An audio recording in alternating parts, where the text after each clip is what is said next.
Even though there's not a quiz in class and there's not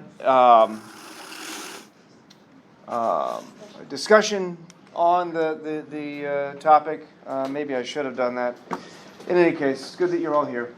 Hopefully you came here of your own free will, a relevant issue for today. In fact, there's a lot of relevant issues today. Today is the most deeply philosophical class so far, insofar as addressing conceptual analysis and key terms, essential language, essential concepts going forward. Even understanding what prayer is, I think, requires some background into these concepts, sometimes known as the attributes or properties of God. Now, a lot of textbooks start with arguments for the existence of God. This one does. This one has you jump right into the ontological argument for the existence of God, which, forgive me, that's absurd. I think that's a bad choice to jump right into that argument in particular. But to jump into any arguments, and there's debates on this, different texts do different things, different teachers do different things. What should you cover first? The thing that you are talking about and whatever attributes or properties that thing has, or arguments that that thing exists. It's not obvious what you start with here. It's not obvious that you can go from an argument to the existence of God without having first addressed what are the presumed attributes, concepts that this thing, this entity, has, that possesses. On the other hand, people will argue, no, you've got to first prove it exists, and then, and only then, talk about its attributes. And the term attribute is going to be used, the term property, feature. These are basically synonyms in this regard. And it gets very complex very, very quickly. This reading, again, was a bit long, and it was in depth. I'm going to be returning to it next week because there's a lot of material related to issues of prayer and issues of the concept of God that are going to be important. We're going to focus mostly on questions of God's omniscience as it relates to freedom. That's a key issue in the philosophy of religion and theologians, and frankly, I would say anyone at all who's interested in this concept of free will, which is itself a huge philosophical, metaphysical kettle of something. Kettle of worms, kettle of fish. What do we say? Kettle of fish? Fish? Can of worms, kettle of fish. Put them together and you've got some serious issues. That's what we're dealing with now. We talked about this guy, Xenophanes, who looks a little bit like Zeus. That's Zeus. That's not surprising. This is why Xenophanes has said this. Men create gods in their own image. We talked about that. We looked at Freud. We looked at Marx. They both said something similar. They're not new to this. What are the attributes? What are the features of God? Xenophanes was aware of this potential problem that the poets, the myth makers, the theologians seem to describe God, give God's attributes, human characteristics. What's it called when you give a deity or give anything? Anthropomorphize? Yes, anthropomorphize. You look at the work of Ovid. Anyone read Ovid? And the metamorphosis, right, the idea of changing, to anthropomorphize, to change into human-like characteristics, right? So Ovid, were you an avid Ovid reader? Avid Ovid reader. Ovid was a Roman poet. Anyway, was he Roman? Yeah. Yeah. Okay. What are examples of anthropomorphizing? You do it with things too, not just the gods. Garden of Eden has a ton of that going on in the story with the snakes. That's right, yes. What's the snake doing? The snake is talking. It's talking. Of course, the snake represents, well, it could represent a lot of different things. It could represent Satan. It could represent our fallen nature as a kind of parallel to that. We also talk about God being in the garden. And at one point, at one point God asks Where is he? you? Where are you? That's That's relevant to our discussion today. Why would God ask, where are you? It's not meant to be as like a question God is wondering. He wants Adam to think of where am I right now, currently, and how I'm behaving in my own consciousness. But yeah. Interesting, that gets a lot to discussions from last time about literal versus allegorical interpretations. A literal interpretation could include what you were just saying. Because you would want to keep that without losing the force of the scriptural interpretation. I'm sorry, Lucian, you had a question too. Yeah, no, you were just saying, it's like when we were talking about survival instinct earlier, like seeing faces in brush or clouds or whatever, just being able to associate faces with things that aren't necessarily just like a pattern that looks like a face, that would be like anthropomorphizing something. Oh, yes, I see. Good. Yes. We give human characteristics to our cars. We name our cars. We talk about our computers not working. Right, if you're late to class because your car's not working, you say things like, the car doesn't want to start. It wants me to be late. And then you get angry at it and you punch it. If you're like me and rational, you punch your car when it does things you don't want it to. Computer breaks down, you get angry at it, you anthropomorphize it, you give it human-like characteristics. There's a reason why we might do this, and it could be biologically based like you were talking about. Going back to our discussion before. It could be that we just interact with things better when we give them human characteristics. And this is not surprising that artificial intelligence is moving toward that to make a more seamless interfacing, right? I've just made a church as the people, you know that? The steeple and inside the church I accidentally just did that. But we want a seamless interface between us and our things. We want our phones to be more accessible to us. A kind of streamlined interaction with them. And we're able to do that when we anthropomorphize. And this is not surprising, but you find that similar with the divine. We have anthropomorphic interpretations of the divine because it's a lot easier for us to communicate, to understand, to wrap our minds around an entity with human-like characteristics. And so it could just be due to the limitations of human minds, we attribute to the divine all sorts of otherwise flawed human characteristics. The philosophical and the highly theoretical and abstract theology that we see within Islam and Judaism and Christianity through the ages, the God of the philosophers, becomes very different than this anthropomorphic deity. That it becomes an abstraction. You see it with Aristotle in particular. God doesn't have properties that humans have in any way. After all, if you look at what Zeus, we addressed this before with Xenophanes. Zeus has all sorts of human-like properties, not the least of which is a Xenophanes-like beard, and a proclivity to raping women, which is not what Xenophanes is up to, but that's a human characteristic, unfortunately. And Zeus had that. We did not seek the gods of, or at least Socrates certainly wouldn't, seek the gods for moral, as a moral exemplar. We see Vishnu as represented in a culturally representational way. It seems fairly obvious. We see Michelangelo's interpretation, just to clarify, that one's God. Then we see Jesus. There's a whole lot we can say about each of these. I'm not going to go through them. There's developments of this. Jesus is God. Here's Jesus perhaps around the time of Constantine, which I believe is when this painting was made. You see him as a kind of emperor. God, Jesus as a kind of emperor. It's not coincidental. It's not coincidental, rather, that you start to see this melding. We certainly with Constantine around the 4th century, the Common Era. The divine and the secular. And there's some obvious issues with that, but the representations of God in that way are significant. This actually should have gone before that. This is, I can't remember the date of this one. This one is fascinating to many because it's one of the only images of Jesus without a beard. It's one of the only images of Jesus holding his staff and actually touching people, and the image here is of him healing them, right? This is from the catacombs so the catacombs were those places where oftentimes they would, initially I think for burials, but Christians would seek that as refuge. They'd go through the catacombs to hide from persecution of the Romans, for instance. And within the catacombs, underground, these images, or this particular image was found. It's just a very interesting image of Jesus looking quite youthful.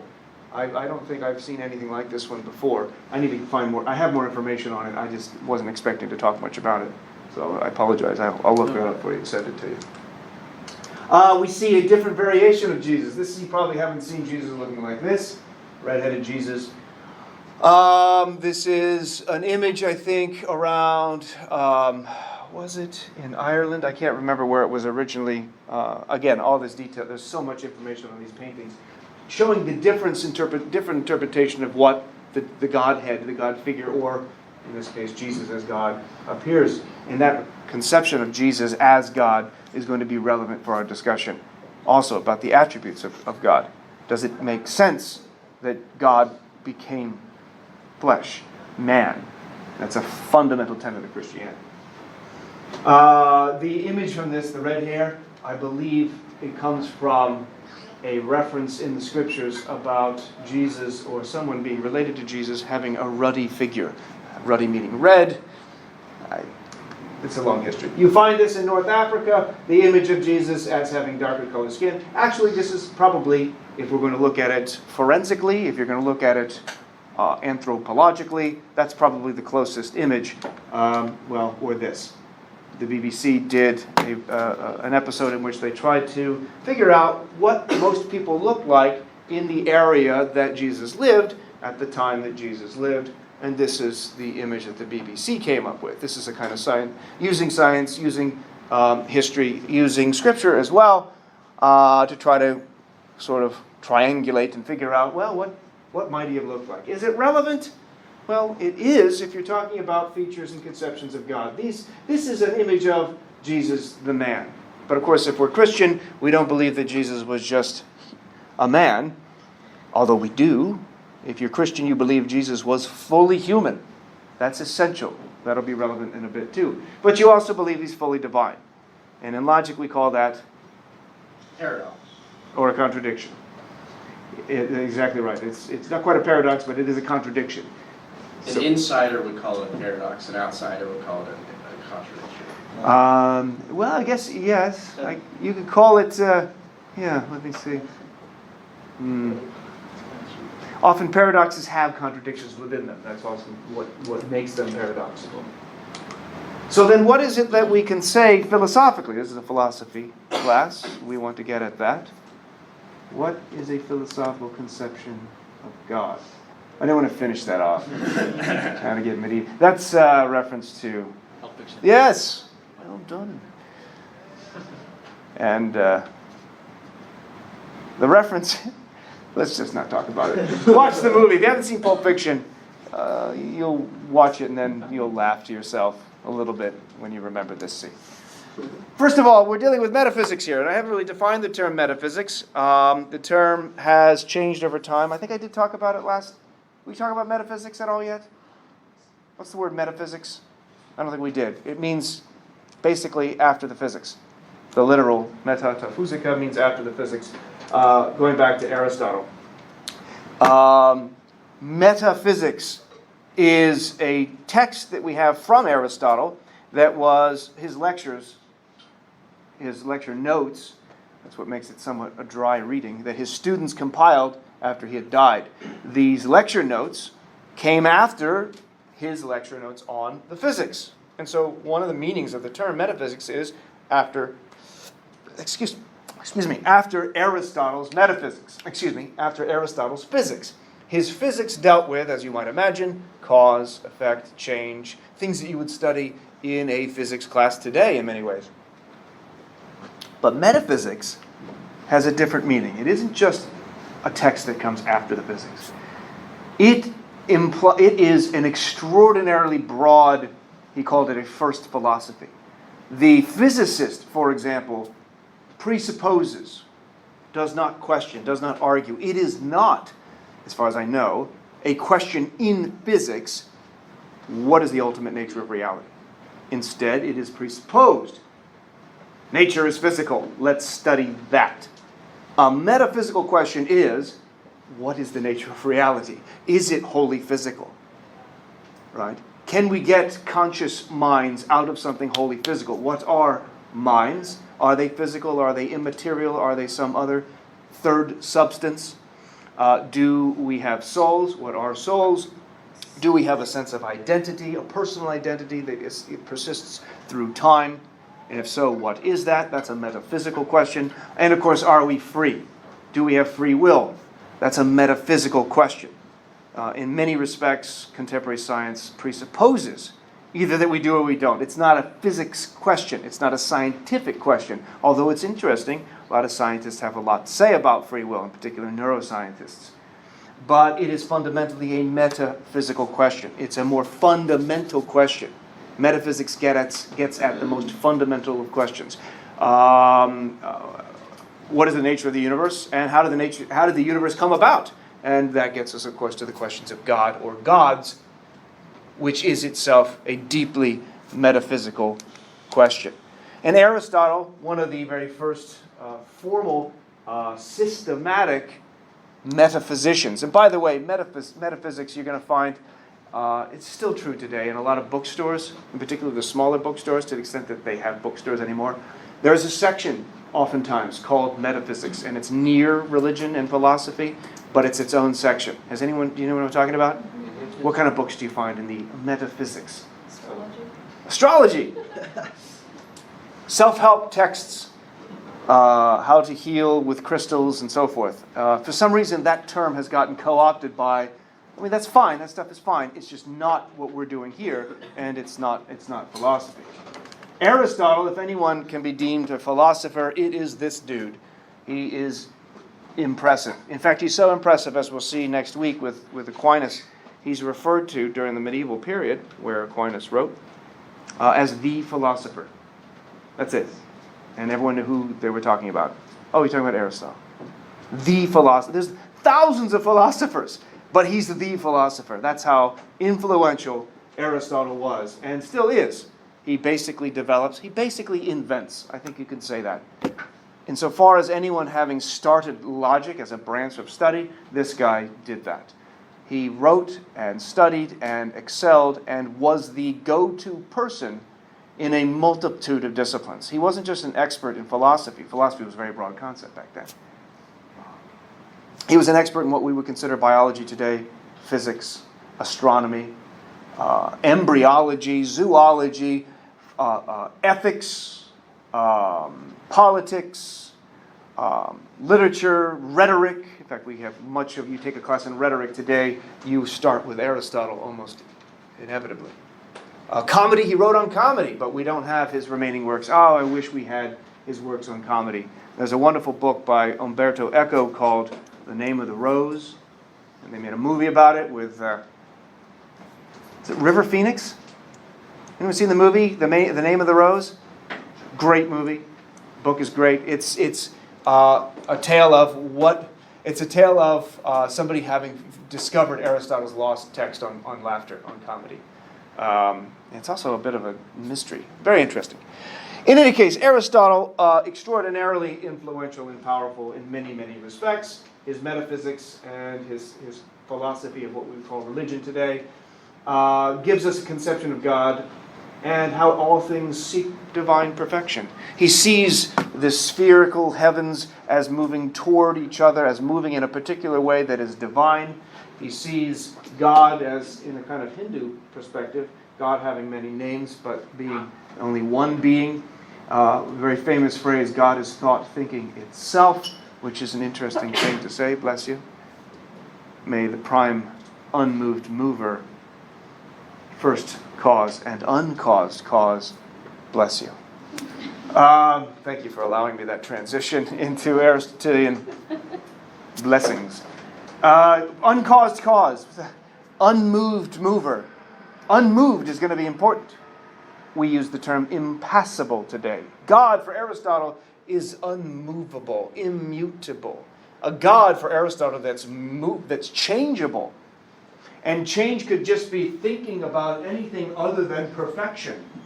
Like thinking about us. A God that thought about us. Pitiful creatures. I was thinking something else. Pitiful creatures is to change God, to make God less than. God is thought thinking itself. God can only think of perfect thoughts. To think of anything less would be to demote God, to use the language of Davis from today. Although he does then add, the gods are fond of a joke. I don't know what he meant by that. You've heard that phrase before. God has a sense of humor. Have you not? Have we talked about God's humor yet? Okay, we will. Consider it though. Does God laugh? Can God laugh? What does it mean for God to laugh at all? Could God have a sense of humor? Aristotle implies that he can't. I'll come back to this. In fact, we did talk about that with Father Martin in his book, Between Heaven and Mirth. He argues that Jesus had a sense of humor. Right? We'll see whether or not that's actually logically possible. It's a relevant question. All right, our author for today, Stephen T. Davis, Stephen K. Davis, different person. I think he's retired now, but he was down at Claremont McKenna for some time. He's written a lot on the metaphysics in the philosophy of religion. He is a straightforward analytical philosopher, and he's getting at primarily, he covers all of the terms that are relevant to us. We're going to focus on only a couple of them. I'll define as many as I can given the amount of time, but today's lecture has the most vocabulary, I think, of all the lectures. Just a little bit of a trigger warning. Would that be a trigger warning? There's a lot of vocabulary coming, and it's complex, but fun. It will be fun. In fact, it's so fun, I have a riddle for you. This is I'll just give it to you. What was God doing before he created the heavens and the earth? A student asked this of the great Saint Augustine. What was God doing before he created the heavens? Notice the language here. Before. That's significant. And what does Augustine say? Creating a hell for people who ask questions like that. Look at that stern face. When we get into more of Augustine, you'll realize, yeah, I can see why he might have said that. That fits his character a little bit. This is not a good answer to the question, which is a good question. But what does the question presuppose? Before what? Before the universe. And then imagine that. The universe was created, we're told, 14 point something, roughly, billion years ago. So prior to that, can we speak of there being 16 billion years ago? 20 billion years ago? Or is that a meaningless statement? Who's taking physics? Who knows about Stephen Hawking and his origins of his claims about the origin of the universe? What does he say about the Big Bang? What came into being?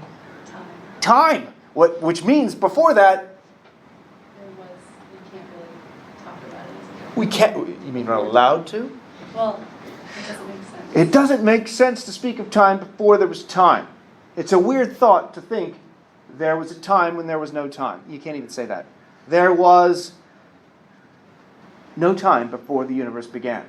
What was there?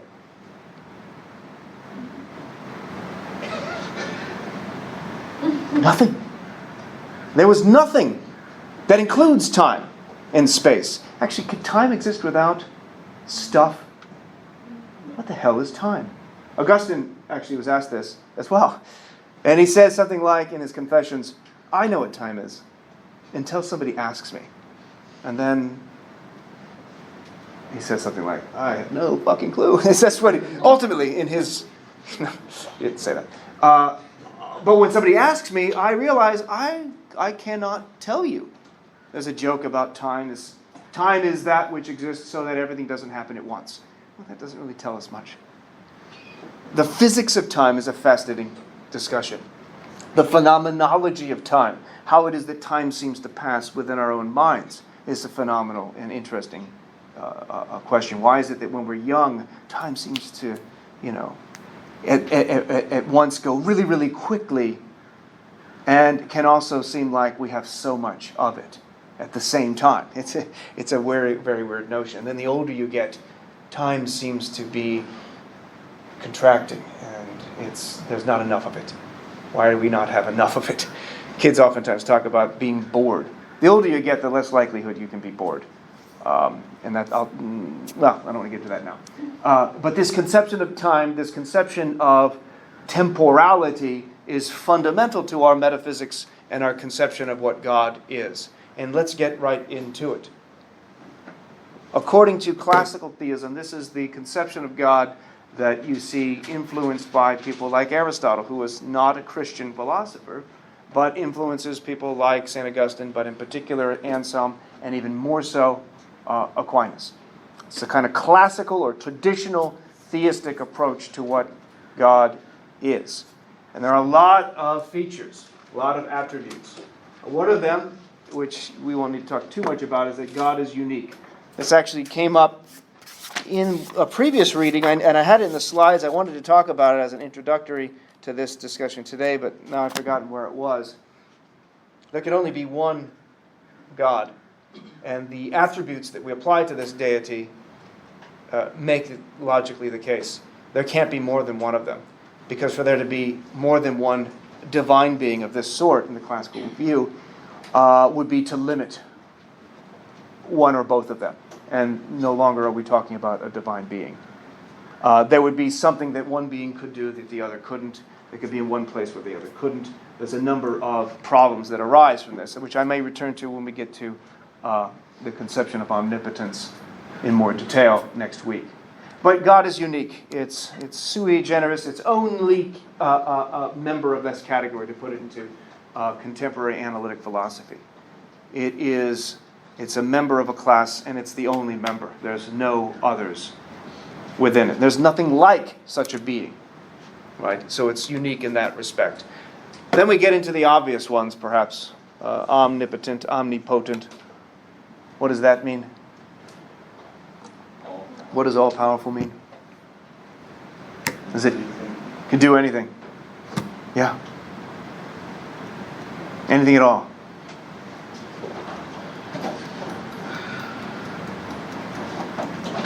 Your silence implies you agree with that definition. Is God all? Can God do that? God can do anything. Anything. I already asked you earlier, Aristotle seemed to imply that God can laugh. God does laugh, according to Scriptures. Has anyone looked at the Scriptures lately? and looked through and found where God laughs and where God doesn't? God does laugh. And God only laughs from a position of ridicule. It's almost always a mocking laugh. It's hardly ever, it's never, I'm laughing with you. It's, I'm clearly superior to you. I have not confirmed that, but the few times I have noted, oh yeah, he is laughing in that way. It seems to confirm that view. That God is not laughing with us. And that may or may not be a problem, we'll see. Can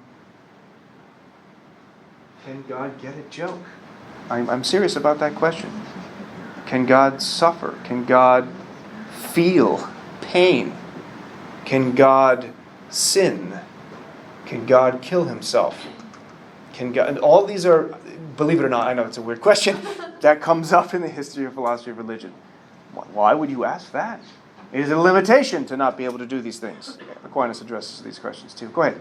I was just thinking, it's interesting to think about God laughing, and we're going to get into it, because when you study humor, and the different points of humor tend to be recognizing mistakes, or realizing the absurdity of existence, and you're saying mostly it's a ridicule, because sometimes we laugh at people that are different and less than. Yeah. So it's funny because if he's omniscient, he knows everything. So it's not really going to be laughing at something that's oh, that's funny, I messed up or something. That's unexpected. Yeah. Oftentimes that's what we laugh at. Well, I didn't expect that punchline. But with God, yeah, I've heard that one. I've heard that one before. Actually, to anticipate our later discussion on the problem of evil, I do have a Holocaust joke, which some of you know, and I'm gonna tell it right now. Let me get the Holocaust joke out real quick, and then I'll get your question. I know this prefacing this with it's a Holocaust joke is already a problem, but It's a good one. It's anonymous. But I heard it from Ricky Gervais. Ricky Gervais. Not personally, but he was talking to somebody else. And it's something like this. A Holocaust survivor dies, goes to heaven, meets God, and says to God, "Oh, I'm glad you're here." I'm ad-libbing that part. I have a joke for you, God. God says, "All right." And the Holocaust survivor makes a Holocaust joke to God. And God says, "That's not funny." And then the Holocaust survivor says, "Well, I guess you had to be there."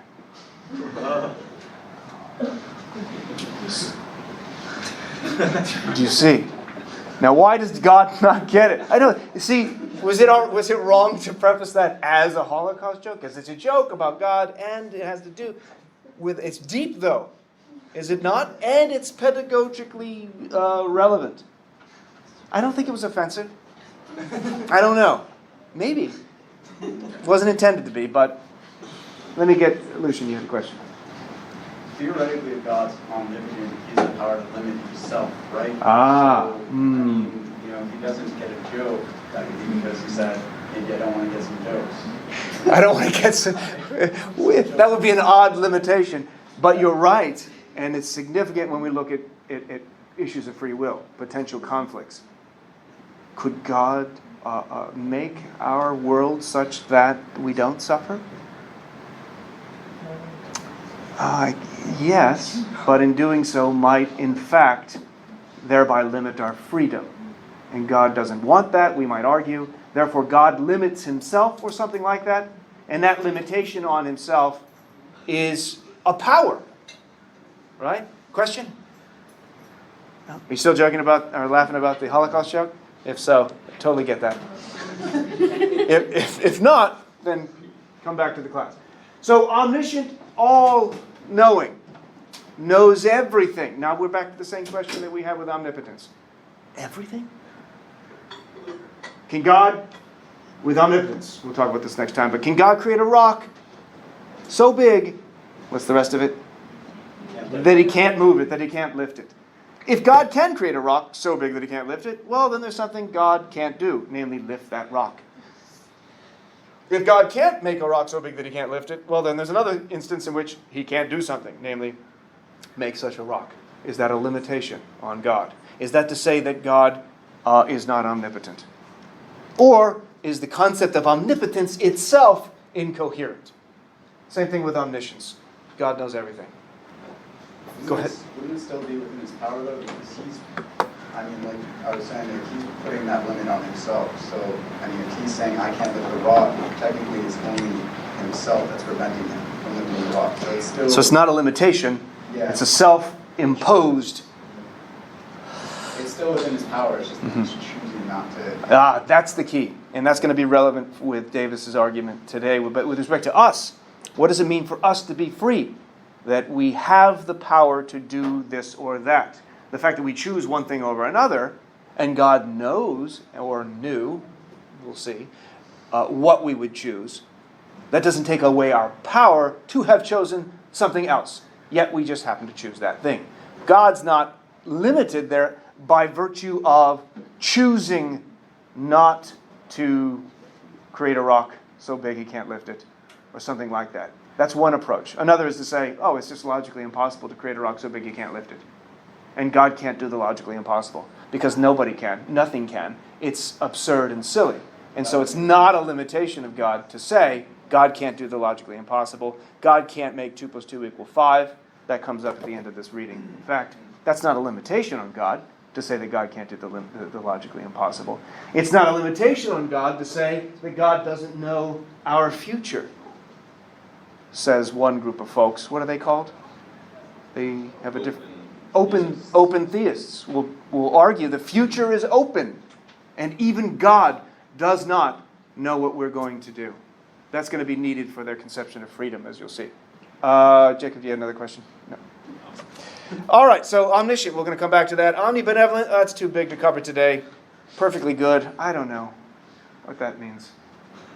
That's a really difficult one. And for obvious reasons when we get to the problem of evil. We don't all have the same conception of what perfect goodness is. Some might argue that perfect goodness a being would make the world as it is, including all of its flaws, seeming flaws, and choices by us creatures that seem to be quite awful sometimes. And others would say, no, in fact, any amount of suffering, evil, is going to be already too much, and limit our conception of what God is. Creator of all, that one's pretty clear. I don't know if we need to say much about that. Necessary. God is necessary. Actually, no. Sorry. Creator of all. Everything that exists, God created it. To jump ahead, what about evil? Evil exists. Let me quickly, through Augustine, address that. No, it doesn't. Evil is a privation. It is not an existing thing. Evil doesn't exist. God didn't make evil. We do things by our choices that are evil. Evil is an adverb. We acted evilly, is one way of putting it. We may not buy that. I sense some frowned faces, and I understand why they're frowning, and some furrowed brows, and why they're furrowed.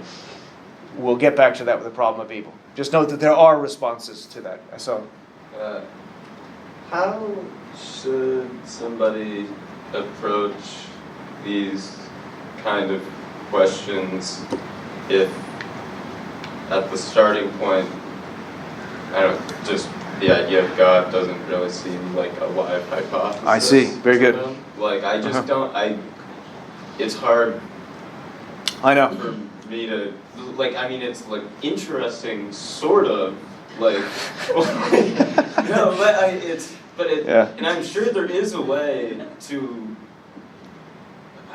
I don't, yeah. You know what I mean? I do. So, there's a number of approaches to that.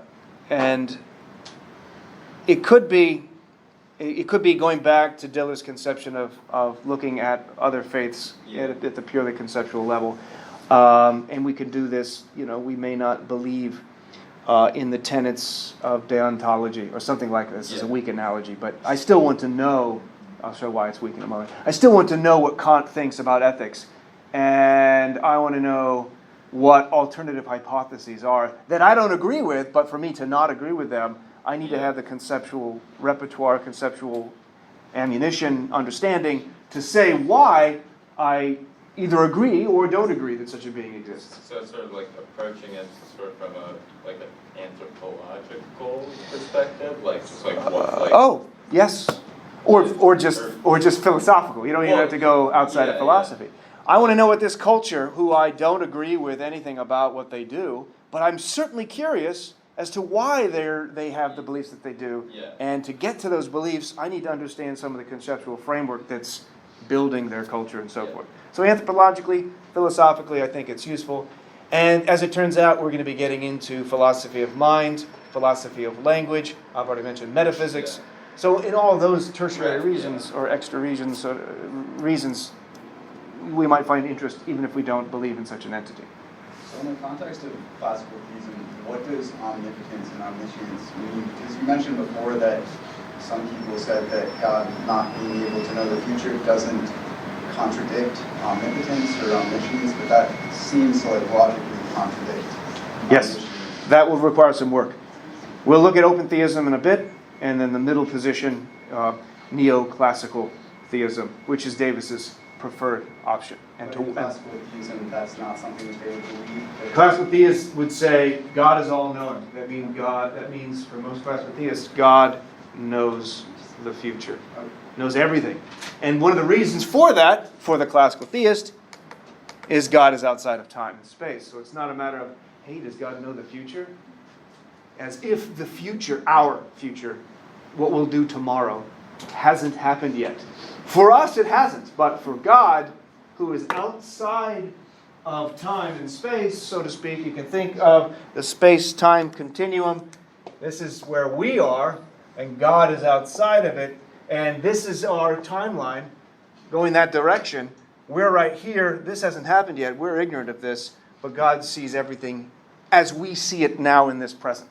That's one way of approaching it. Yes. Which raises a lot of problems.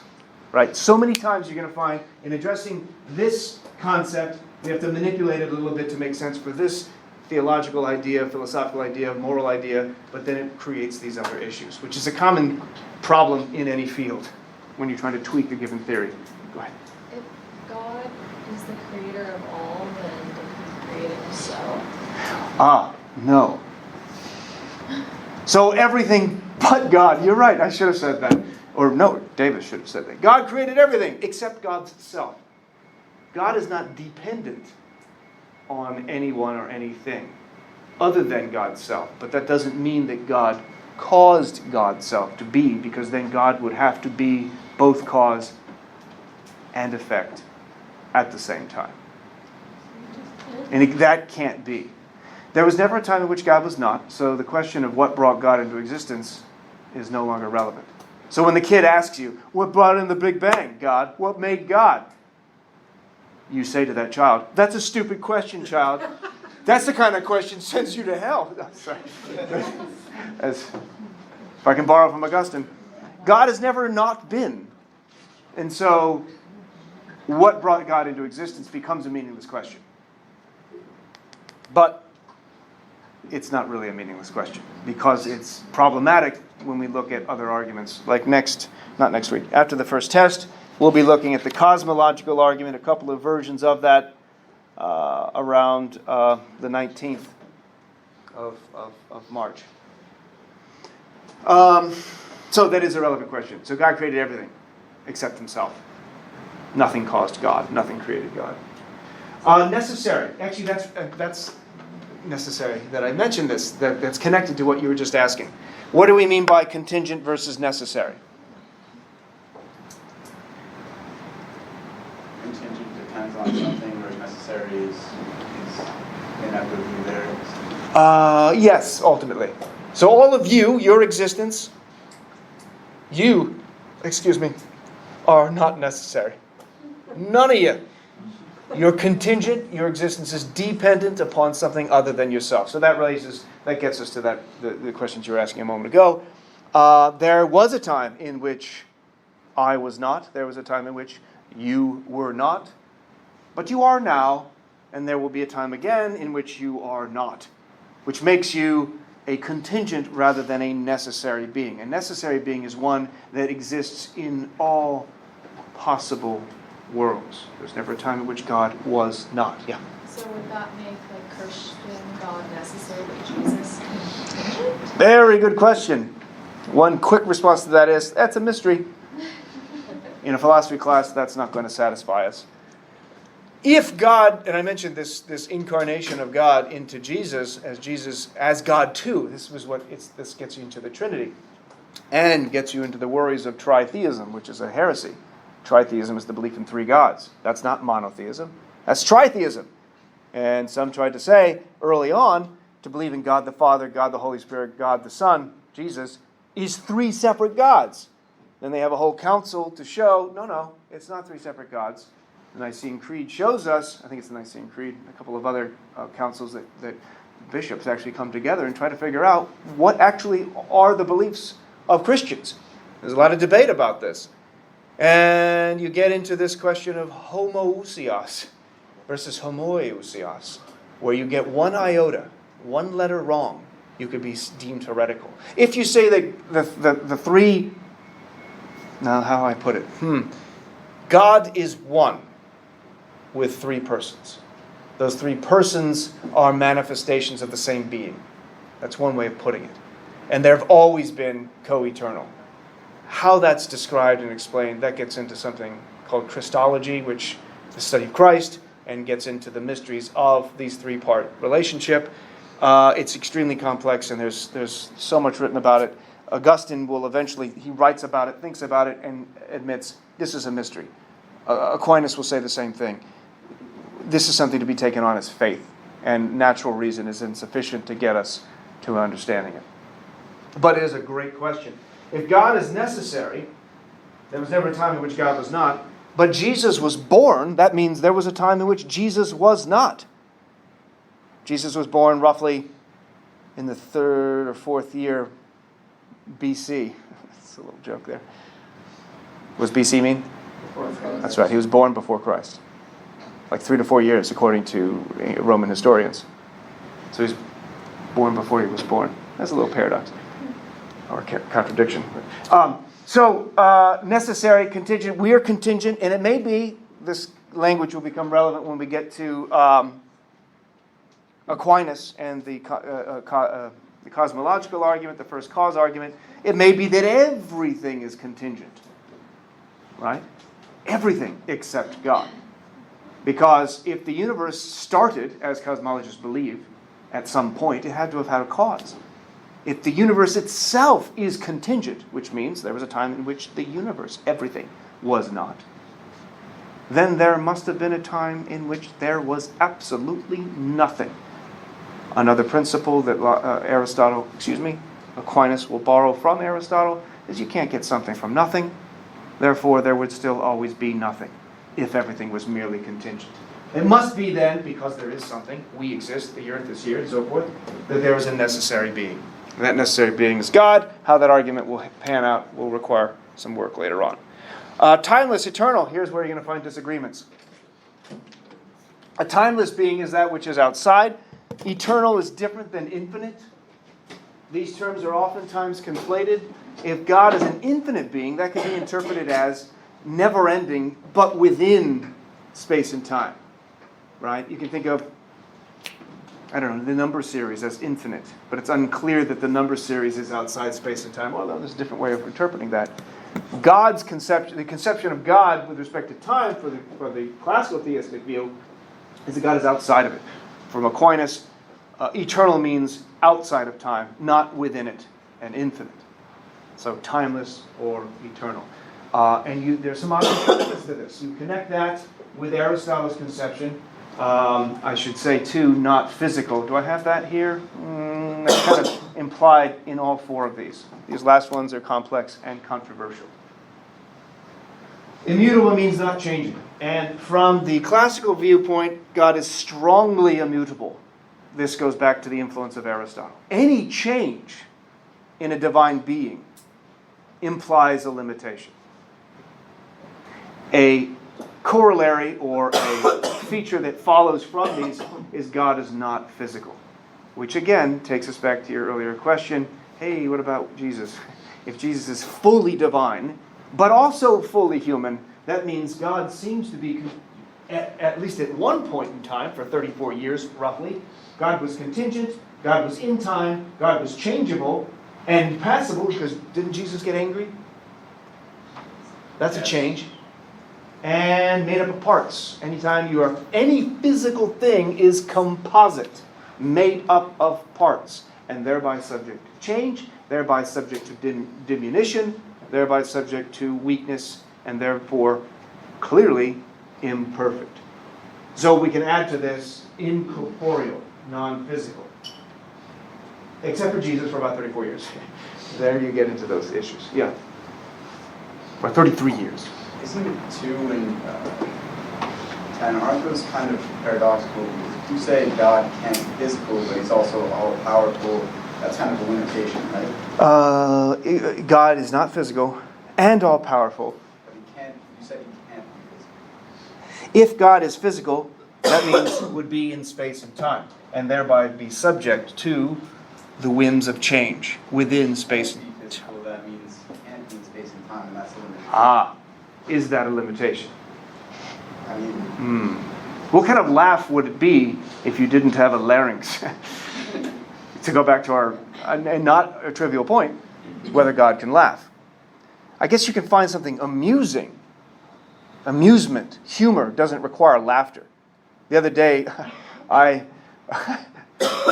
was so tired. I was not feeling well. I was lying down, and Lola was in the bathroom. I shouldn't say this. It's too late. It's already out. One of my children, let's do that. I'll protect her. One of my children was in the bathroom, and of course she has her iPad with her. And I hear in the bathroom, "Whoa!" And I think to myself, "Oh, it's not good to hear when somebody's in the bathroom." And I thought that was hilarious in my mind. But I didn't laugh because I was too tired and sick. So it was humorous. You get it. But at the time, I was, that's funny. but he didn't require any larynx. So God could find something humorous without needing a larynx, is my point. Right? Yeah. To have emotions, don't you need... Oh, that's a good one. Yeah.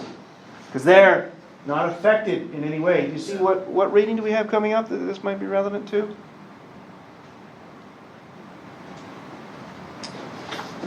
This kind of relates to making aware. You talk about the impersonal. Yeah. That's true.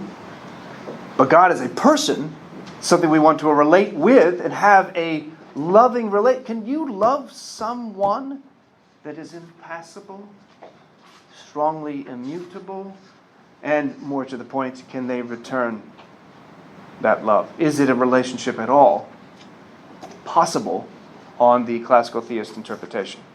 What kind of relationship could this be? You see you see where Davis is getting at?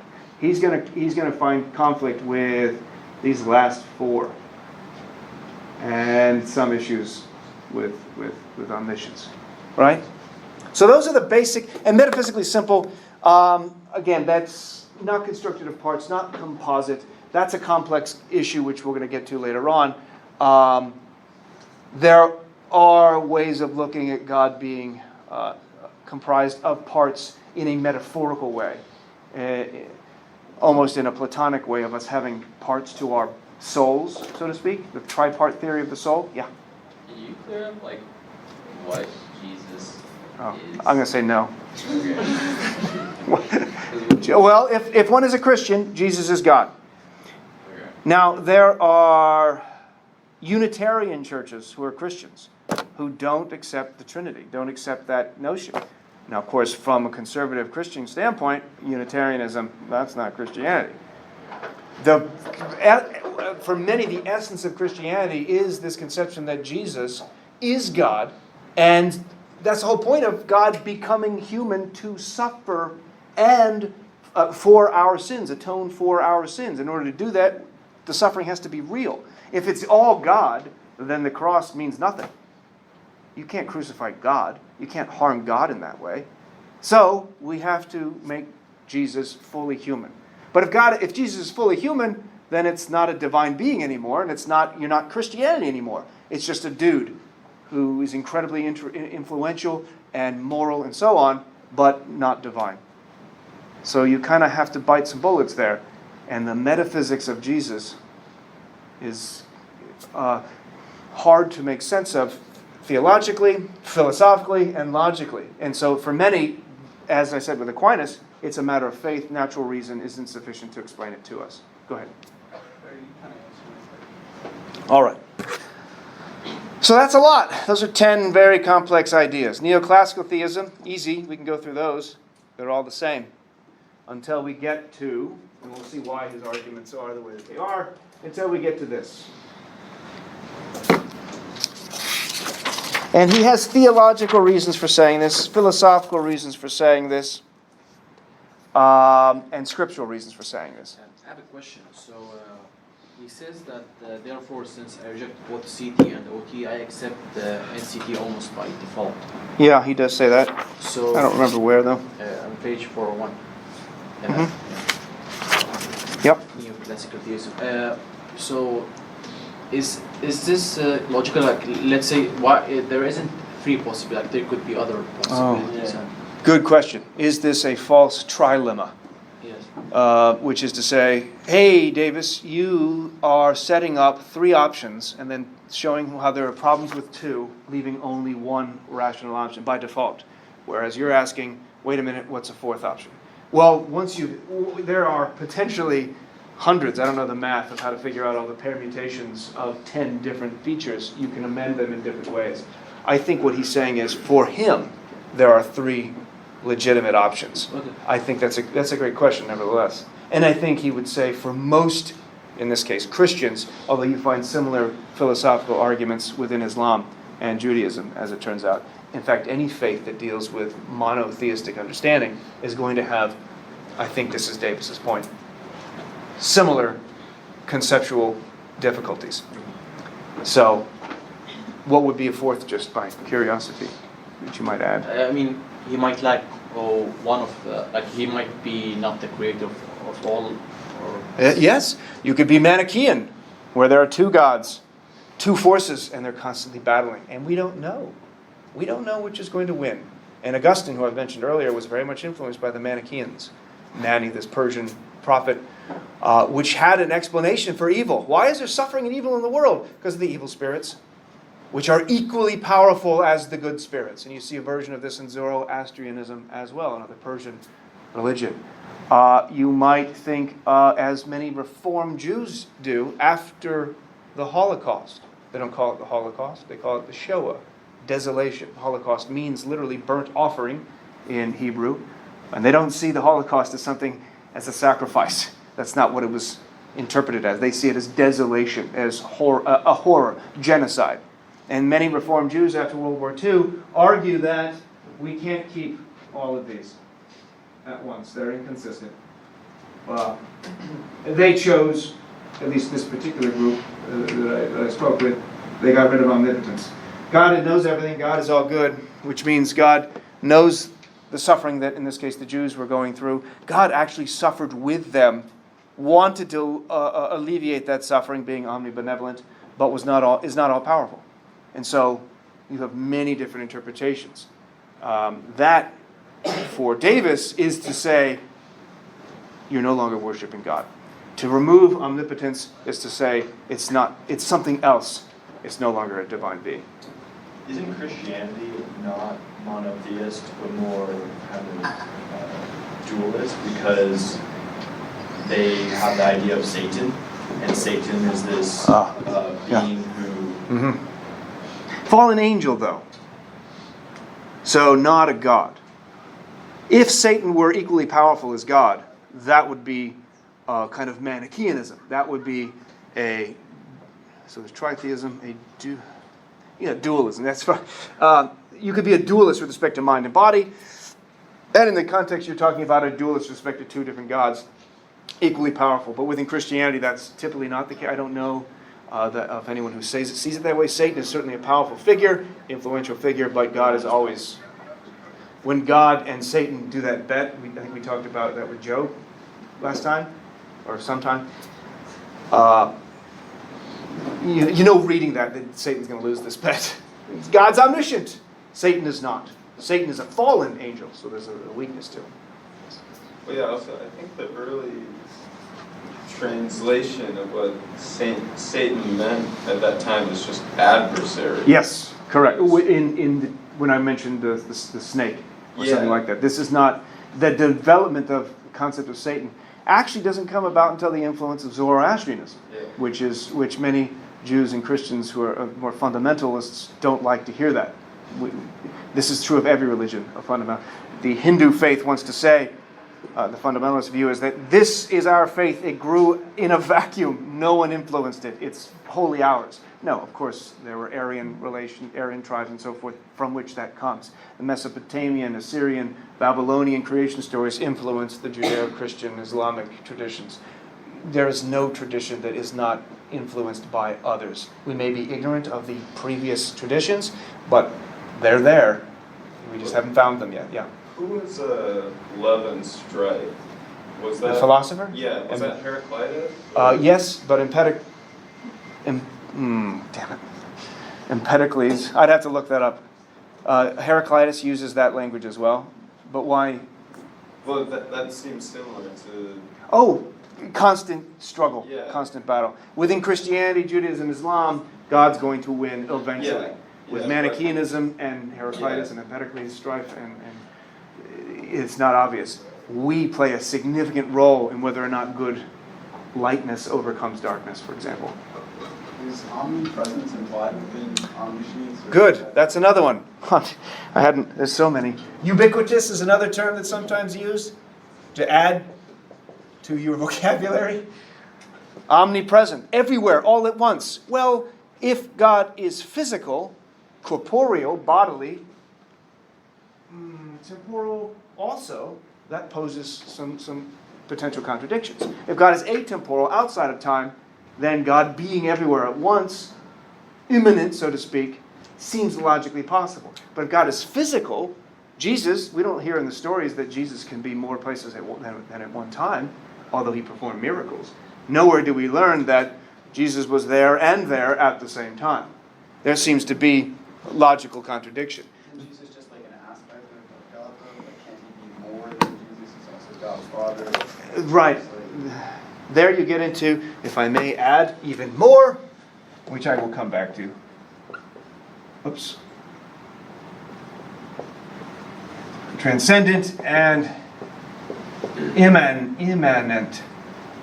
Immanent means with us. We think of God, and when we pray, this was what I was talking about earlier, prayer is going to be relevant for these concepts too.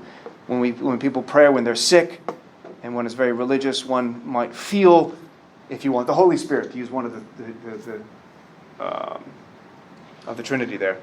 It's not God is distant, abstract, and a philosophical concept. It's God is right there with you at the foot of the bed. It's that feeling of presence, which takes us back to a discussion of religious experience. And the open theist interpretation is going to say God is in time and changeable. Because if God isn't changeable, then what are we doing with our prayers? In particular, our petitionary prayers. It's going to be hard on a classical theist view to justify the relationship that one wants to have with a divine being, with keeping all of these untouched. Passible means capable of changing emotionally, I guess you could say, and then not metaphysically simple. This, I think, has to do, all three of those are connected. The metaphysical simple, I forgot where that was when he talks about this. I needed to mention something about it. I apologize. Where we can imagine him, God, it, we might want to say. No, that's not it. Not having parts. So this would be page 396. I think it talks about a little bit what we're talking about. On 396, first column. It seems that, under Scripture, it seems that God does temporally interact with people using commands that they must obey in the future, judging them for things they have done in the past, and forgiving them because of their acts of repentance. It also seems that God has different attributes that are not the same as each other. Goodness and wisdom. Christians believe that in at least some sense of the word part, and here's this key reference here, not physical parts like legs. God has three parts in the Trinitarian persons. This goes back to your earlier point, I think. We know, of course, that there is anthropomorphism in the Bible, as well as very many literary genres. Moreover, we are aware of the exceedingly clever and nuanced attempts by medieval philosophers, especially Aquinas, some of our contemporaries, to achieve such a reconciliation between classical theism and the God of the Bible. So we can talk about parts, but I think it's more metaphorical, or it's like Plato's tripartite conception of the soul, where you have the emotional, the appetitive, and the reasoning part. You can talk about God as having parts in the metaphysical sense, not the physical sense, of having certain kinds of features that are not logically dependent upon each other. God's goodness, God's wisdom, or if you want, parts that are not the same thing. You can take one out logically. You can imagine one missing and the other one still present. Could be wise but not good, you can imagine. Yeah, go ahead. I'm sorry if I misheard you, but when you say temporal, do you mean like bound by space and time, or just time? In time. That's right. In time. That's right. It answers some problems. It addresses scriptural interpretations, and it addresses how God can be omniscient. Excuse me. How we can be free. And here we might want to say the neoclassical view, and he doesn't spend a whole lot of time on this, neoclassical view with respect to free will and God's all-knowing features. But being in time helps them explain how my future is open to me. If God is outside of time, then whatever God knows I'm going to do, then I have to do it on classical view, right? Because if God knows it, that means it has to happen. If I don't do what God knows, that means God didn't know it. which means God's not omniscient. And so there's a problem with freedom. Is the future set based on God's foreknowledge is part of the question. Yeah. How can God be necessary yet temporal at the same time? Because when we said necessary, we meant that was non-contingent. And then how can he be not contingent yet bound by Good. space and time? So now there's a question of temporal. Does that mean in space? It's hard to imagine not, but I guess it's conceivable. One could imagine, I guess you could even imagine a physical thing being necessary, having always been. It's hard, and some argue maybe that's the universe itself. Right? This is not a theological view that many want to accept, but atheists might say, look, I'm convinced by this notion that the universe, if it's contingent and everything in it is contingent itself, leads to the conclusion that there was a time in which it didn't exist and there was in fact nothing. But now I know there's something. How did that something come to be? That cries out for an explanation. One explanation is, we don't need to invoke God as a necessary being that has always been. There was never a time when it was not. But the universe, the physical universe itself, which undergoes constant change, but here you get into questions of things and identities changing over time. What is it that stays the same? But the physical stuff, while it changes, the material is always been. Think of it in terms of the law of conservation of energy. And matter is. Something like that, and it's always been. We'll get to that in the cosmological argument, first cause argument. There's a lot more that needs to be said about that, but that may be one way of addressing that. What was another question? Well, I was just going to ask, how if he created time, could he be bound by time? Just kind of... Well, back to Lucian's point earlier that God, in his omniscience, I'm going to use his because it's habitual, but it's maybe preferable. Actually, I don't know. Given our discussion from Johnson last time, it could be a self-imposed limitation. I do that with my kids. I could watch them all the time. I could intervene all the time. I could be at their school. I live right by their school. I could sneak in. That's a weird thought, but I could be there, and if I see them getting bullied, I can jump in and say, "Oh, what's up? What's up, second grader? Leave my son alone." I could do that. I have that power. Well, but I don't. I refrain. I limit that power for the benefit of Milo and Lola. Right?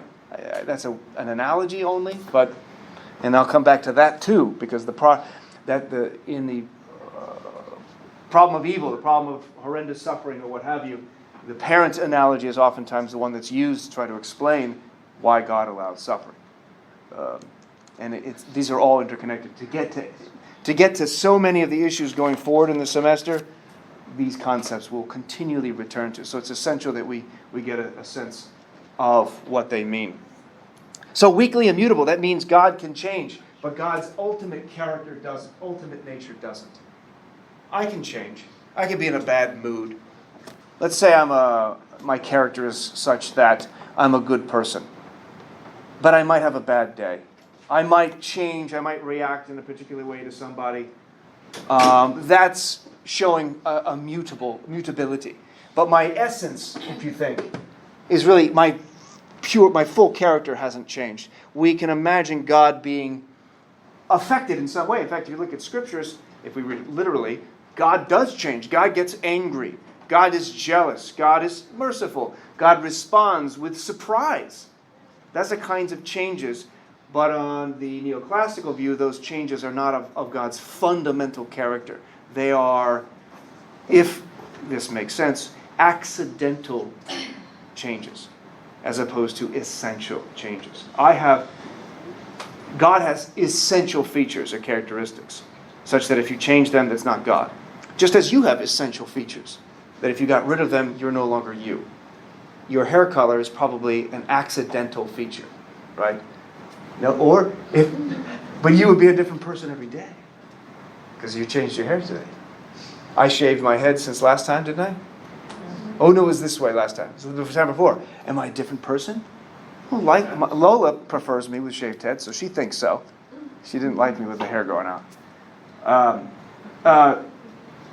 Essential features are such that if you remove them, it's no longer the same thing. You change my hair, you change I cut my arm off, I'm still me, right?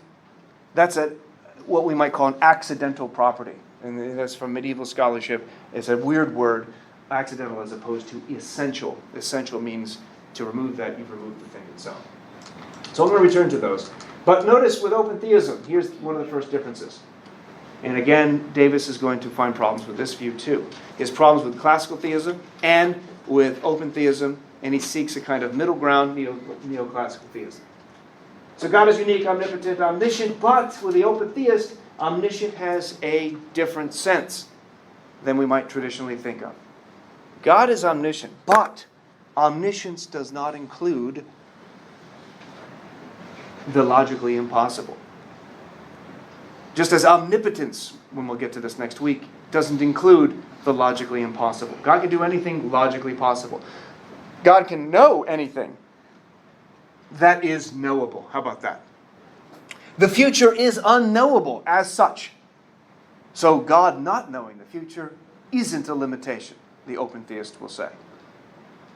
Davis has a lot to say about that conception. Being ignorant of our futures is necessary, the open theists, like Clark Pinnock, who's one of the predominant theorists here, because if our future is known by God, we kind of touched on this already, if God knows it, then it has to be, otherwise it's not knowledge. God can't know something that doesn't come to be. So, tomorrow, what's tomorrow, Friday? I'm going to take my kids to swimming lessons. But I don't have to. I'm free to not do it, right? God knows what I'm going to do. So whatever I do, I don't know what it is yet. Pretty sure I know what it is. But I'm not sure. I'm not absolutely sure. God, in His omniscience, is absolutely sure. That omniscience seems to play a role in limiting my options. The future is already set, at least in God's mind. So I may feel like I have a free choice, but that's only out of my own ignorance. It's simply ignorance that I feel free. These are all the same, but then you get to temporal, weakly, immutable, passible, and not metaphysically simple. These concepts, the open theist and the neoclassical theist agree. It's just, for Davis in particular, the open theist goes way too far. They go way too far. They swing the pendulum the opposite direction that the classical theists do. Classical theists say God is an abstract, incorporeal, unchangeable, immutable, perfect, necessary being, wholly different than us. And the problems that arise from that is, I can't relate to that. The open theist goes the opposite direction and says, well, God is a person and has the features that people do. It is to move too much to immanence, according to Davis. Classical theism is too much transcendence. Open theism is too much immanence, if you want to put it in a kind of slogan form. Too much anthropomorphizing. Too little anthropomorphizing. Too distant. Too abstract. The God of the philosophers that people like Kierkegaard are going to rail against. Go ahead. Is there like a hybrid, what was the middle one? It was Neoclassical theism? Yeah, but like more of a hybrid where people would say that God could be a person, but God could also like be outside of space and time, like both at the same time. Is there any sort of turn to that, or does that not exist? What do you mean? God could be? Like he could be physical, but he could also be outside of space and time. At the same time? At both, yeah, both of those things. Well, I suppose Descartes would allow for this. We'll see what his views on omnipotence are. I almost said impotence. We'll see what Descartes had to say about Viagra. Sorry, I threw myself off. Descartes will allow for God doing that which is logically impossible.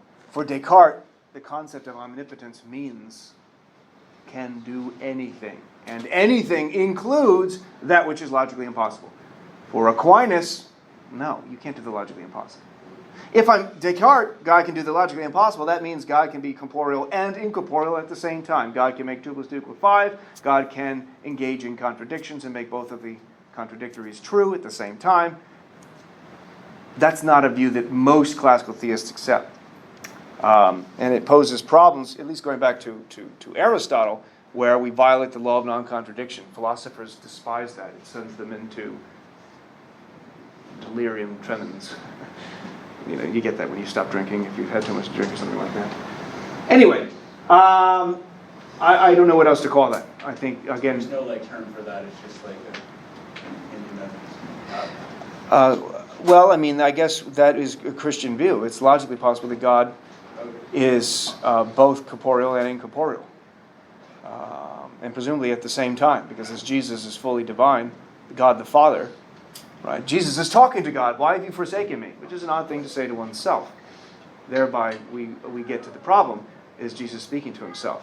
Is Jesus ignorant of what's going to happen? It seems like Jesus is. So Jesus, being fully human, is stuck in time and as limited as any other human might be, and also feels and suffers as any other human would. If that's missing, again, we miss a central tenet of Christianity. So that's a very good question. I didn't get to this yet. Wow, we have a lot to do. Oh, there's more. I'm going to leave you with that. For next time, I'll start with this, and it's relevant to the questions of prayer. That's your next reading, Aquinas. It is 1.5 pages long. There are 3 objections. How Aquinas starts. He starts with objections against his view. These are not his objections. These are objections against the view that he is going to support. He'll then reply to those objections. It's a common scholastic approach, or approach during medieval philosophy. All right, keep up with the readings. Enjoy the day that the perfect entity has created for you, or that is just here because of the sun, among other natural causes. And I will see you next week. Have a good weekend. You too. I'm Yes. just so stuck on the temporal aspect. Okay. Because if he created time, how could he be bound by time? Okay. Be affected by time? Ah. If he existed Yes. without it. If it existed without time to begin with, Yeah. now how does bringing time into being then constrain God? I thought, yeah. That would go back to our earlier point of God being omnipotent, and part of omnipotence is the capacity to self-constrain oneself. Right. That would be the only way to make sense of that. But how can you constrain yourself against not experiencing time? It's not just a behavior. Right. It's a physical / metaphysical reality or possibility. In this case, a reality. Thank you. Yep. Take care.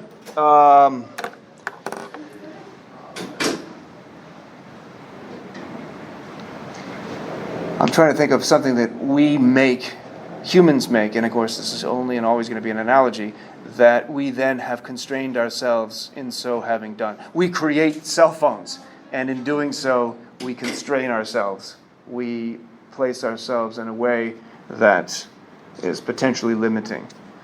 It's not quite the right analogy, though, because... You'd have to get into what time is to Yes. understand. So that's what we're about to do. Okay. The question of time, is the present real? Is it all that there is? And there's a view in the philosophy of time called presentism. Then there's another view that's called eternalism, that all past, present, future exists. They're real, and God is in each of them at once.